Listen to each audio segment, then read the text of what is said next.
Call all hands. Beat to quarters. Run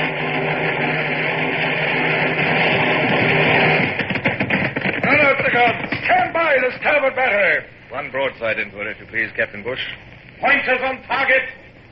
Linstocks ready. Aye, aye, sir. Ready. Fire!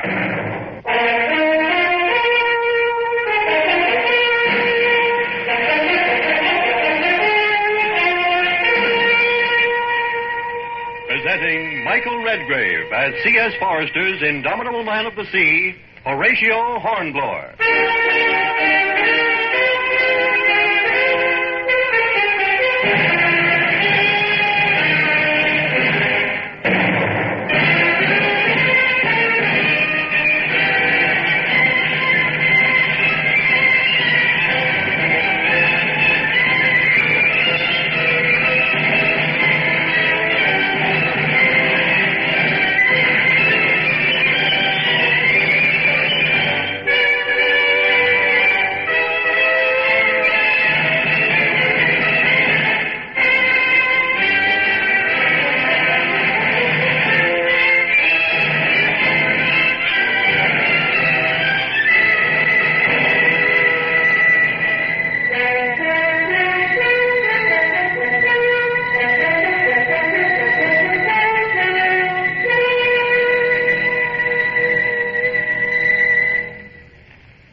I'm an old man now, and my memory is discursive.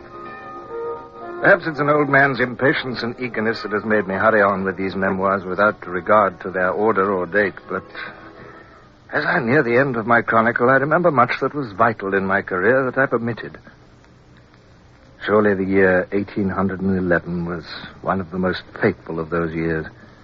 I was a prisoner in the hands of the French. It seemed nothing would break the monotony until one evening. What is it that Monsieur desires? I want to see. There's a battle out there. I must see it. Let me go onto the walls. I'm sorry, it is forbidden. I will not escape, I swear it. Let my servant and myself go onto the walls. I give you my word of honor. We'll make no attempt to escape. You'll come with us, if you will. But I cannot leave my post. You give your word of honor? Yes. You may rely on it. Oh, thank you. Oh, thank you very much. Come on, Brown. This way, Brown. Aye, sir. Now, don't get in the way of the gunners, or they'll send us down again. Aye, sir. Aye. It's over here to the curtain wall. We shan't be blinded by the gun flashes here. It is the fleet, sir. You can see them lit up by their own broadsides. They're sailing down in line ahead past the Frenchies. Oh, there's the Pluto, sir. Yes. You can see the Admiral's flag at her mizzen. That's the Caligula astern of her. Excuse me, sir. What's that little red glow out there? Where? Over there. Right out at the entrance of the bay. Seems to be getting brighter, sir. This is a fire ship. Oh, I see. Oh, good work. Our men are bringing in a fire ship. Just the thing for a squadron at anchor. Yes, you can see it now. It's a small brig. And it's alongside the Turenne, sir. Yeah. The Turenne was that ship that got away from us. She's not getting away from this, by heaven. Let's look at her masts. The fire's running up them already. There goes our magazine. Oh, she'll drift down onto the French squadron. Oh, it ain't fair, sir. Us stuck up on here with all that going on. Yeah, look at our ship. Look, the Sutherland on the beach. Ah, she's a fire, sir. Oh, they must have sent a boarding party and fired her. Oh, well done. They won't have the privilege of keeping even the wreck of a British ship. That's a wonderful night's work, Brown.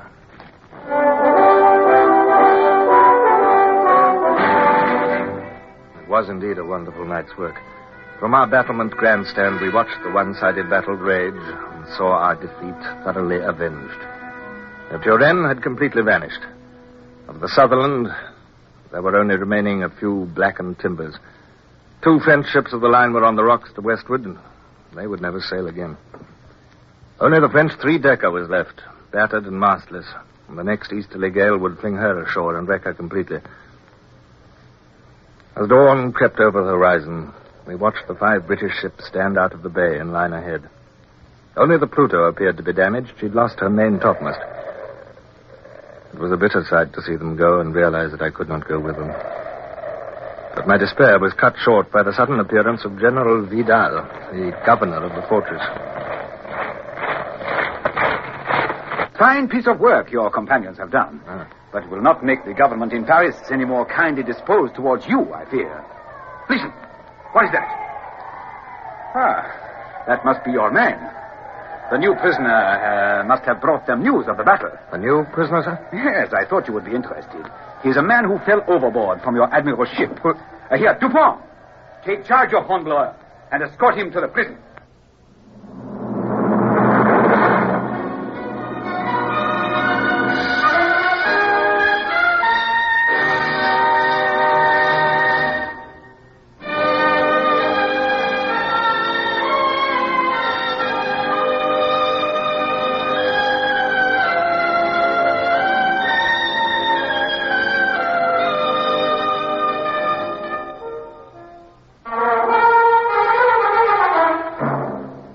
Back in my room, I paced to and fro, my mind seething.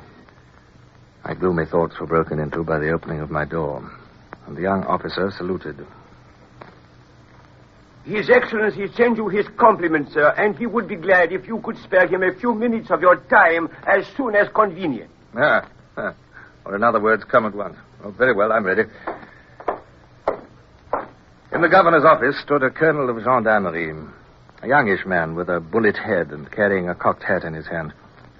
The star of the Legion of Honor was on his breast. The high black boots and spurs gleamed in the morning sunlight. The governor's expression was sad as he addressed me. I have the honor of presenting to you Colonel Jean-Baptiste Caillard, Grand Eagle of the Légion d'Honneur, and one of His Imperial Majesty's personal aide-de-camp. Colonel, this is Horatio Hornblower. What is Hornblower doing with that sword at his side? The Admiral returned it to him on the day of the battle, mon Colonel. He said... I am not interested in what the Admiral said. No criminal as guilty as this man can be allowed a weapon. Further, a sword is the emblem of a gentleman of honor, which he certainly is not. Take off that sword, sir. I can hardly believe that you're addressing me, sir. May I remind you that I have yet to be tried? Take off that sword. Or shall I call in one of my gendarmes to remove it? You leave me no alternative, but you shall hear more of this insult. Good. And now, will your Excellency have the goodness to warn this man of his impending departure? Oh, yes.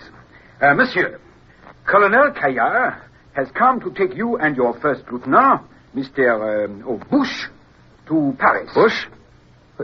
But you know what you're saying. Bush is seriously wounded. It might easily be fatal to take him on a long journey at present. The journey will be fatal to him in any case. General Vidal was a gentleman to the last. He gave me every assistance, allowed me to take my coxswain, Brown, with me. He even pressed upon me his purse to help me when I should reach Paris. He accompanied us to the courtyard where Bush was lying on a stretcher. Bush? They're going to take us to Paris, Bush. What, you, me, sir? Yes. Well, it's a place I've always wanted to see. Please, you are in charge of this man, yes? Yes. What is it? I am the surgeon who how do you say? The foot. You amputated Lieutenant Bush's foot. It was to save his life. Please to take these papers. There are instructions for treatment. Any surgeon in France will understand them. Yes, thank you. Here is a parcel of dressings. Thank you. The leg will not heal until the ligatures come away. Comprenez-vous? I see. Yes. Thank you. I understand.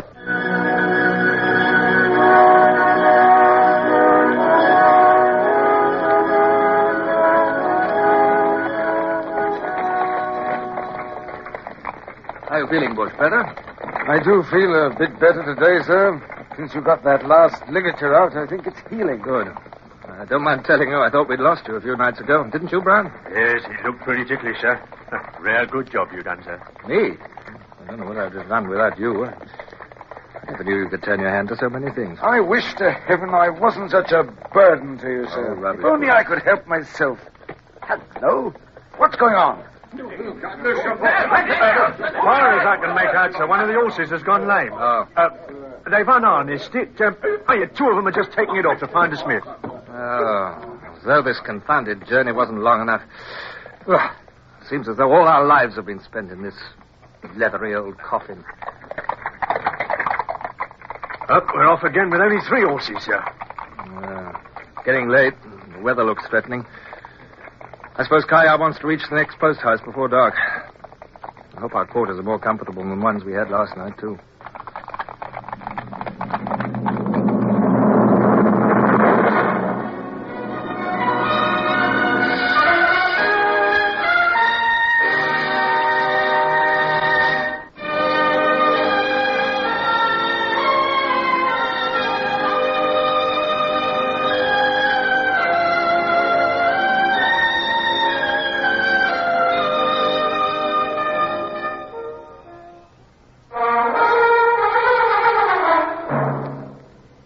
Time dragged on, and the afternoon merged into premature darkness. I began to wonder if we were going to reach a post house. Progress with 3 horses was slow. They were facing into a bitter wind, a wind which promised snow. And we could hear Kaya cursing and urging the coachman at intervals. And soon the wind took on a higher note. Great flakes of snow clogged the steaming windows. And presently the muffled sound of wheels and hooves told us that the fall was getting heavier. Oh, heavens, I'm cold. Can't help poor sailors on a night like this. We look like spending the night in the coach, sir. Something's wrong, sir. Listen. Hold on to the stretcher, sir. We're going over. Oh, blast. What are they doing? You all right, Bush? I'm all right, sir. What's happened? Well, we're not over, sir, but finishing near it. We must have left the road. Oh, look, we're almost hanging over a river. Yes, I can see. Right on the bank. Coachman must only just have seen it in time. A fine coachman you are! Fool and son of a fool! Why didn't you drive straight into the river and save me the trouble of reporting? Come on, you men. Do you want to stay here all night? Get that coach back on the road, you helpless idiot. Oh, excuse me, sir. It's heavy. If the gentleman inside would get out, we would have a better chance. They can please themselves. Get out and help or spend the night in the snow. Brown, come closer to me. Do you see that boat on the river? Did you see it as we stopped? Yes, sir. A rowing boat moored to a post. Why shouldn't we escape in it, Brown?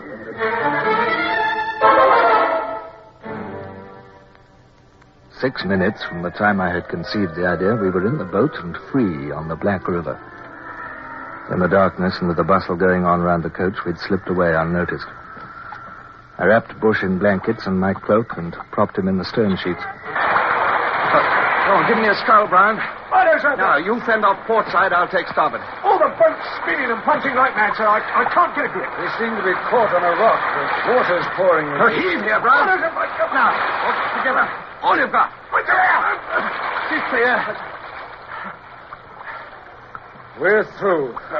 That was a near thing. Yes, too near for my liking, Bush. I hope there's not many more of those. Is there a bailer in the boat? Yes, sir. I saw it when we got in. Where on it? Here it is. Well, bail then. I'll take the sculls. Any idea where we are, sir? Oh, it's difficult to say. Can't be the Rhone. It must be the Loire. If it is, it runs into the Bay of Biscay. That's, 400 miles away. Oh, that'll be a useful run, sir. Hello. The keel's scraped again, sir. I believe we're coming to another rapid.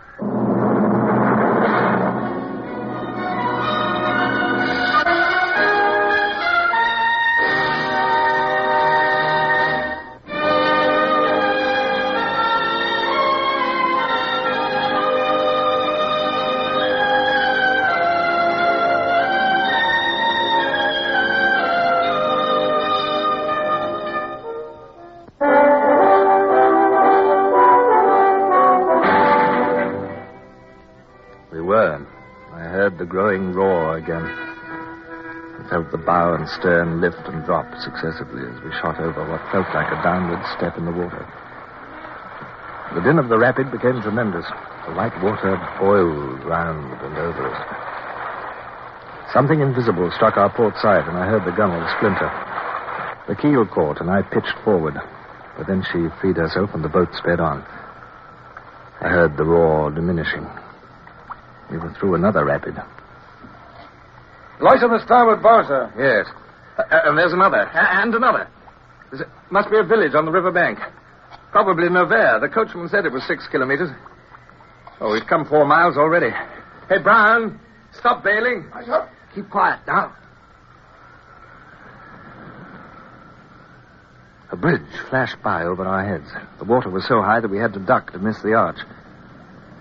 It was still snowing, and ice coated the floorboards. More rapids ahead, sir.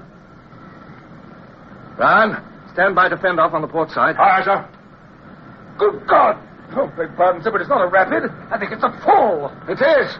Well, hold on, everybody. We're going over. Rocks! Watch out for the rocks!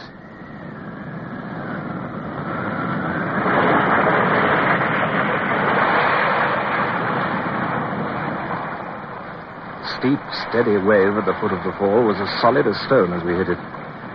The boat vanished from under me, and I felt myself strangling underwater and scraping over the rocky bottom. It was agony. I got a single gulp of air, and then I was under again. The grinding of the rocks on the riverbed was louder than thunder. Another precious gulp of air which seared my lungs like fire, and then I was under again. My reeling brain guessed what was happening. I was caught in the swirl below the fall. I was being flung in a circle, now on the surface and now right down on the bed. The pain in my chest and the deadly grip of the icy water on my limbs were numbing me. I was losing the desire to fight. I only wanted to be still and die. Suddenly, something touched my hand. I gripped it. It was a piece of board with nails in the end of it. A plank from the boat, now shattered into fragments and whirling around with me. With a last convulsive movement, I thrust hard at the bottom with the plank as I went down again. I came up, caught a breath, and another, and then another, and I floundered and stumbled, and then fell and lay gasping in only a few inches of water at the edge of the fall. Oh, there! Captain! I'm here. Oh, thank God, sir. Thank God. The captain's here, Mr. Bush. I heard Bush's feeble voice reply, and it shocked me to my feet. If Bush were alive, he must be looked after. There's a light out there, sir. House, I expect. Well, we must get to it, even if it does mean surrender. If we don't get Bush to warmth and help, he'll die.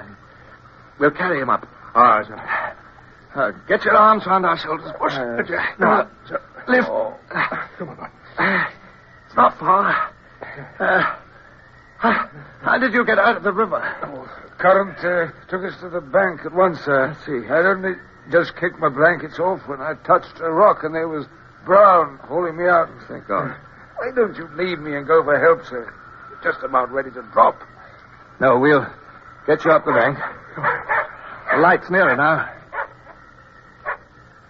I felt as if I would give a fortune to lay down my burden and drop in the snow. It was ironical, too, that the three of us had been within yards of each other in the water. Yet, while the other two had been carried to safety, I had been dragged under. They would never know of my bitter struggle for life. Somehow I felt an absurd sense of grievance against them. My head was reeling again. My strength was nearly gone. No. Not much, Father, sir. This seems to be a garden of sorts. Yes. We staggered a few more steps, slipped down an unseen incline, and halted in the square of light cast by a big lighted window on the ground floor of the house. Who are you? We're prisoners of war. Wait 1 moment, please. Shuddering and half fainting, I held on to my burden for what seemed an age. Then the light brightened, a door opened, the voice spoke again. Come in. The warmth of the house rushed at us like a mother's caress. We half fell over the threshold and lay Bush on the floor. I tried to stand up again, but my legs failed me and I pitched forward. The whole world spun about me, but my last sensation was one of warmth. Blessed warmth and dryness. There's no more river, no more cold, no more wind, no more pursuit. Only rest.